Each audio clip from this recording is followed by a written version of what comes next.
to Chelsea, Mario. Do we have the same rhetoric as we do with Liverpool, despite the fact they've been dreadful in pre-season? It doesn't really matter. Or, because defensively they've looked so vulnerable, are there question marks going into the start of the season? There are question marks in the sense of, like, they had to start all over again. It's highlight because it's marketing and it's sponsoring and everything is involved.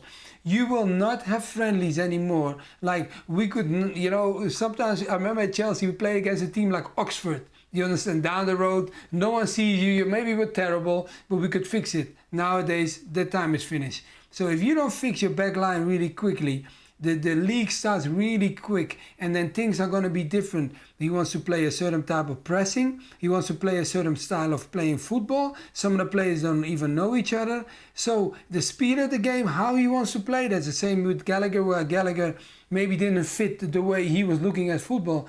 But the time that he might be asking for, it might be cutting him short. So I hope they're going to change things around, because they don't look great at the back at the moment. Chelsea fans are not going to stand for this. Chelsea fans will give the manager a little bit of time. And pre-season's pre-season, you can make a million mistakes, and it's absolutely fine, because you're trying to get patterns of play across, and you want your centre-halves to play in the midfield. But if they see that Chelsea, the fans, if they see this style and players giving the ball away and costing goals in the first 4 games of the season, they're going to make their mind up double quick. You were not happy watching those goals, Stevie? I wish people would understand the difference between a long ball and a short ball. Because to try and play out when you have 5 of the opposition on the back of your players and then still try and play it out is absolutely mind-blowing to me. If a ball is not on, it's not on. And the managers should be giving players a little bit of leeway, where if they think it's not on, then you look further forward. And if we lose the ball, then OK, we lose it on the halfway line, let's say. But this thing with managers where I'll take the blame, this is how we play, is absolute madness. It's football snobbery, and it's just ridiculous to watch. Those goals that we saw there are just absolutely ridiculous. That's not top-class football. It's just not. That's computer football. Right. Let's play. This is how we're going to watch the computer. This is how we're going to do it. It's ridiculous. The manager's got to say to the players, right, you do what's best for the team in the moment. And if I've got to go longer into my front man and I can say to the gaffer, sorry, gaffer, that pass wasn't on, you can't just keep conceding goals. And the crazy thing is, and I keep saying it, if you have got 5, and we saw those clips, there's 5 City players closing them down. Think about it. How much space is behind them? Right. So you've got a centre forward, you've got other players. Drop it in. There's a huge hole behind those 5 players that are closing the ball. That shouldn't be too difficult to figure out. But again, it comes back to probably the manager saying, this is what we do. We don't play it long. And if you want to do that, then good luck keeping your job. And go on, Mario. Yeah. No, Steve is right. You know what the thing is also? I think they practice so long on the way they want it tactically to be set, right? But you're also playing against a guy that knows the coach really well.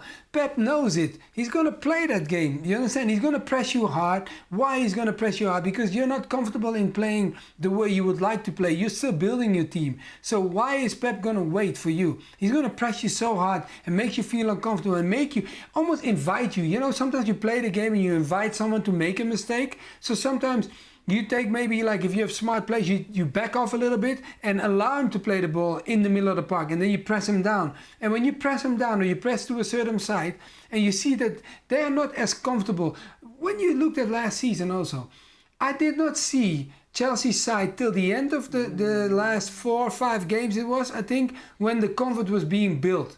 And now they start all over again. So that means that there are some players in the back line playing there, they are not that confident in the way they have to adapt again to a different way of playing, and again have to understand. And it took Pochettino so long to understand that.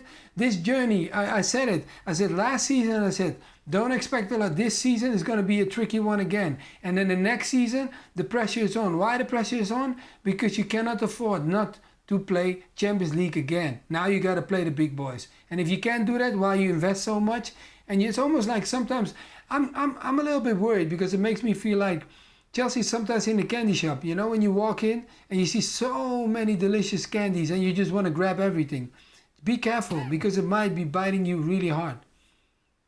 Good advice from Mario there. Anyone going to candy shops? Luis, would you like to add anything about Chelsea, or would you like to go off into the Ibiza nightlife? No, honestly, I agree with the guys. I think that when you arrive to a team, you need to understand what the team is all about, what the players are can offer you. You don't try to implement a style of play that maybe it's not going to work. You try to do it, and then you adapt it to what you got in front. When you go to Manchester City, you cannot play exactly the same way that you want to go to play every single game. We all know that that's only for special ones. Maybe Pep Guardiola, maybe a couple more that they can manage. But at the moment, Chelsea is on a building confidence. And if you start like this in Preseason, not giving confidence to the player, it doesn't matter how much you work. When the start of the season begins, all the players are going to be shivering. No one wants to make the mistakes, and that's not going to be easy for Chelsea. So I want to see Chelsea fighting for everything. I want to see a good Chelsea, but definitely at the moment, it looks like it is a boat that doesn't have a good direction. Luis, great stuff as always. Thank you very much. Just a reminder, Chelsea's final pre-season game is against Real Madrid, and it's live on ESPN 2 and ESPN Plus. Tomorrow we'll be covering it for you. Coverage starts at 7 p.m. Eastern. Also tomorrow, Barcelona against AC Milan.